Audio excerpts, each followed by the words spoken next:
Hello friends, आज आपको बताया जाएगा यदि आपकी जो गाय भैंस है उसमें जब एआई या नेचुरल गर्भाधान कराने के बाद आप अपनी गाय भैंस को क्या दें जिससे कि वह गाभिन ठहर जाए। बहुत इस तरह के जो पशुपालक हैं या वेटरनेरियन हैं वो बार बार मेरे से इस तरह के कमेंट्स कर रहे थे कि सर आपने एक वीडियो एआई व नेचुरल गर्भाधान कराने से पहले क्या देना चाहिए वह तो बना दिया, लेकिन ये नहीं बताया कि आप गर्भाधान कराने के बाद में हमारे पशुओं को क्या दें जिससे गाभिन ठहरने में ज़्यादा चांस हो, यानी उसकी कंसेप्शन रेट अच्छी हो। उसके बारे में आज आपको बताया जाएगा। उसमें आपको कुछ घरेलू नुस्खे के बारे में बताया जाएगा, कुछ इस तरह की दवाओं के बारे में या कुछ इस तरह के इंजेक्शन के बारे में भी आपको साथ में बताया जाएगा कि यदि आपके पशु में जब इस तरह कि जब आप एआई व नेचुरल करवाते हैं तो उसके बाद में आपको क्या क्या देना चाहिए जिससे कि आपका पशु बार बार रिपीट न हो। वीडियो लंबी होगी, स्किप करके मत देखना, पूरा देखना।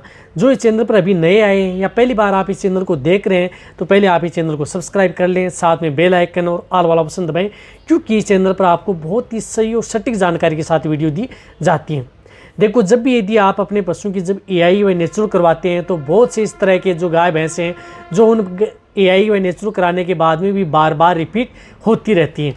लेकिन यदि आप एआई व नेचुरल यदि आप अपनी जो गाय भैंस का करवा रहे हैं तो सबसे पहले मैं एक वार्निंग देना चाहता हूं आपको।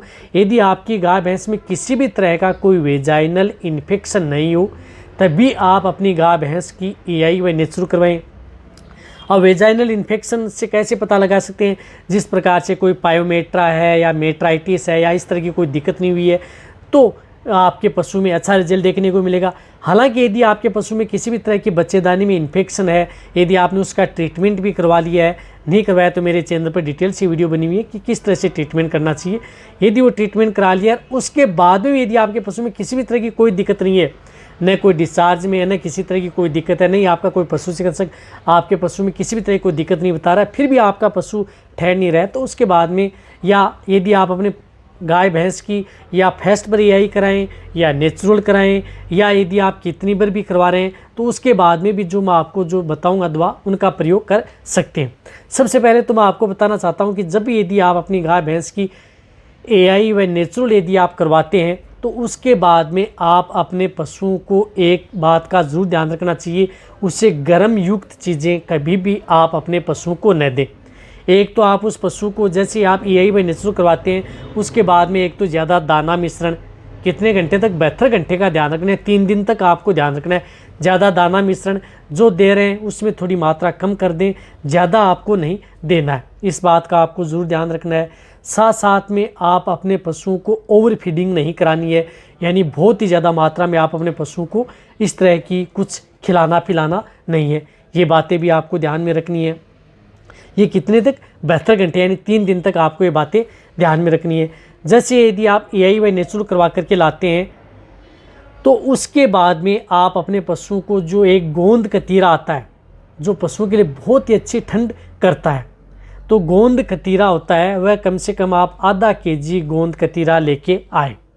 और लेके आने के बाद में आपको पता है कि आप अपनी गाय भैंस का कल यदि आप जो नेचुरल करवाएंगे या एआई करवाएंगे तो उससे पहले ही आप एक दिन पहले आधा किला जो गोंद कतीरा होता है उसमें से आपको 150 ग्राम से लेकर के 200 ग्राम जो गोंद कतीरा होता है उसको बारीक कूट लेना है।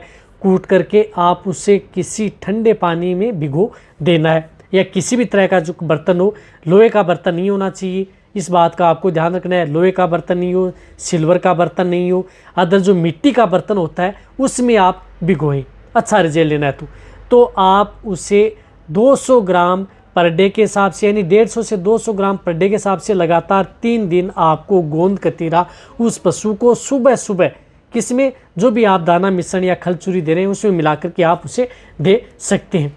और क्योंकि ये गोंद कतीरा तो फूलता बहुत है, ये आपको ध्यान में रखना है। साथ साथ आप अपने पशुओं को घरेलू नुस्खे के तौर पर आप जो बेसन होता है, बेसन चने का, उसका प्रयोग करना है। उसको क्या करना है कि आपको कम से कम आपको 200 ग्राम बेसन लेना है।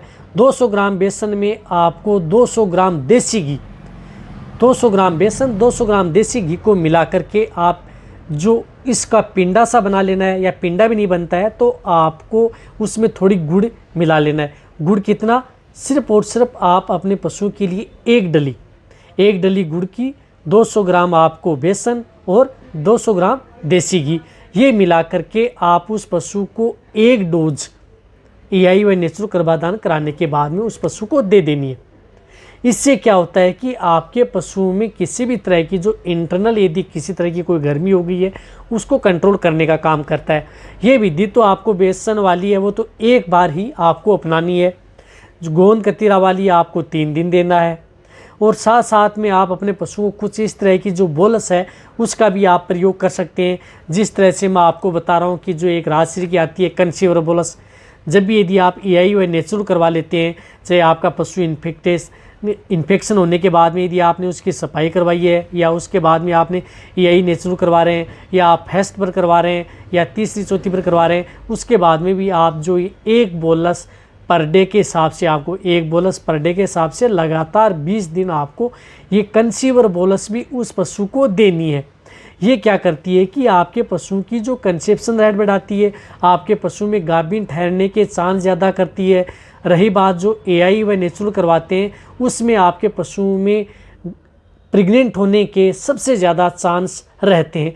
तो ये बोलस भी आपको कहीं पर भी किसी भी क्षेत्र में मिले तो आप अपनी गाय भैंस को कंटिन्यूटी 20 दिन देना है।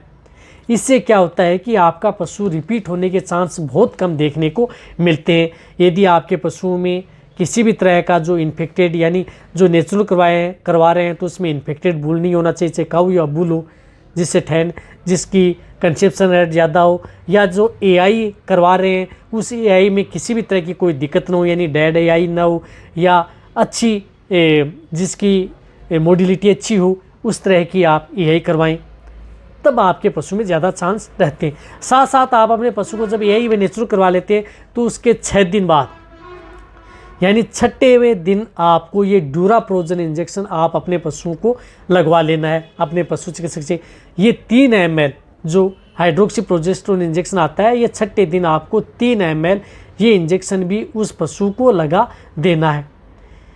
इससे क्या होता है कि आपके पशु में किसी भी तरह की यदि हार्मोन्स की यदि कोई दिक्कत हो गई है या उतार चढ़ाव यदि आपके पशु में हो रहा है तो उसको ये कंट्रोल करने का काम करता है।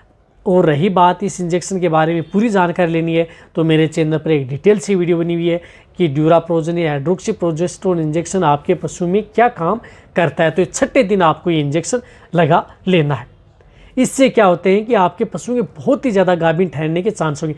जो मैंने आपको बताए हैं तरीके, वह तरीके यदि आप अपने पशु में अपनाएंगे तो आपको बहुत ही अच्छा रिजल्ट आपके पशु में देखने को मिलेगा। रही बात यदि आपके पशु में यदि रिपीट भी हो जाए उसके बाद में, तो आप उसके बाद में यदि यही नेचुरल करवाते हैं तो उसमें और भी अच्छा चांस देखने को मिल जाता है।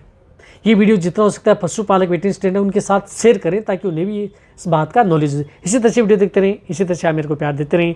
थैंक्स, धन्यवाद।